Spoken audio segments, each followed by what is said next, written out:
Spécial transport aujourd'hui, puis on commence avec l'histoire de la mairie d'Outremont qui propose un nouveau règlement qui va interdire aux automobilistes de laisser tourner leur moteur pendant plus de 10 secondes lorsqu'ils sont à l'arrêt. Le maire d'Outremont n'a pas convaincu grand monde de la pertinence de son règlement en entrevue avec Annie Desrochers et Paul Arcan.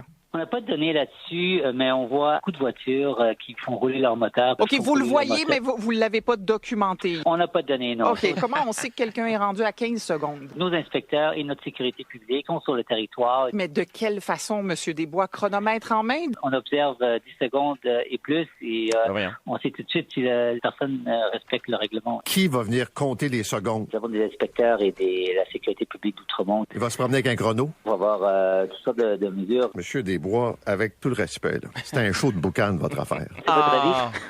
Comme la boucane, oui, qui sort de nos exhausts. Donc, on ne sait pas trop s'il y a beaucoup de moteurs qui tournent et on ne sait pas trop comment on va appliquer le règlement. C'est un peu louche et personne n'a osé en parler, sauf Luc Ferrandez qui nous a expliqué que ce ne serait pas un règlement contre les GES, mais pour contrer les Juifs hassidiques. Ce n'est pas un règlement environnemental. Et on s'entend, là, ça n'a rien à voir avec l'environnement, ça a à voir avec la communauté hassidique.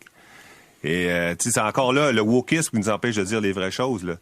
Il y a un problème à Outremont. Il y a une communauté hassidique très importante qui reçoivent des visiteurs de New York qui arrivent avec des énormes véhicules, énormes, stationnés en double, puis en attente.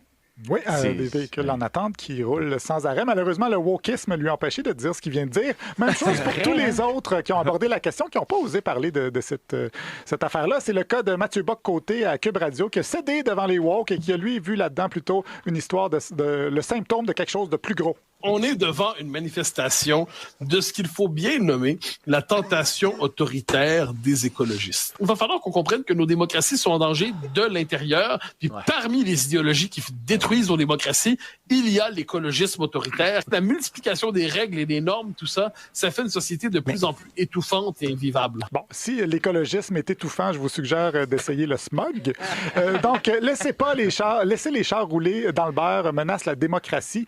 Et Dominique Moret de Radio X aussi est inquiet de cette dérive autoritaire. À Outremont, qui a décidé de ces 10 secondes? On est devant un contingent de maudites momounes et de maudites gangs de peureux et d'anxieux et de pas bons qui contrôlent la société. Oui, les moumounes contrôlent la société avec leurs petits poignets cassés de fer. Autre sujet de discorde, ça a bien sûr été cette idée de diminuer les limites de vitesse à 30 km/h dans les rues de toutes les villes. En commission parlementaire, Monsef Deradji du Parti libéral s'est inquiété des effets pervers que ça pourrait avoir. On parle toujours d'acceptabilité sociale. Au-delà du beau principe, les gens ne seront pas tannés. Déjà, on a de la misère à la sueur de la zone scolaire, mais on veut élargir au corridor scolaire. On ne veut pas avoir plus de rage au volant. Oui, est-ce que forcer les gens à rouler moins vite pour entraîner plus de rage au volant? Mais j'ai l'impression que si on leur dit que ça met la démocratie en péril, peut-être aussi que ça pourrait faire rager ceux qui, comme Sylvain Bouchard, imaginent les prochaines tuiles qui vont s'abattre sur nos libertés après le 30 km/h. Ça, tu sais où que les gens font le plus de chutes? Dans les escaliers. Les gens ont des maisons, 2 étages, 3 étages, 4 étages. Lâchez-moi ça. À cette heure, on impose les maisons toutes sur le même étage. Ouais. Aucun escalier. On sauve des vies. On sauve des vies. On a des lois sévères sur les armes. Les guns. Mais il n'y a rien sur les armes blanches. Trouvez-moi un couteau qui coupe pas. Si M. Bouchard cherche des couteaux qui coupent pas, je l'inviterai à passer à la cafétéria de Radio-Canada. À Québec, maintenant, on a annoncé l'aménagement de plusieurs kilomètres de pistes cyclables. Le maire Bruno Marchand a juré que c'est pas une guerre à l'auto, mais Jérôme Landry du FM 93 se laisse pas berner. En passant, il y en a une guerre à l'auto à Québec, mais c'est juste qu'eux autres, ils l'appellent pas guerre à l'auto. Ils l'appellent réaménagement urbain. C'est quoi un réaménagement urbain?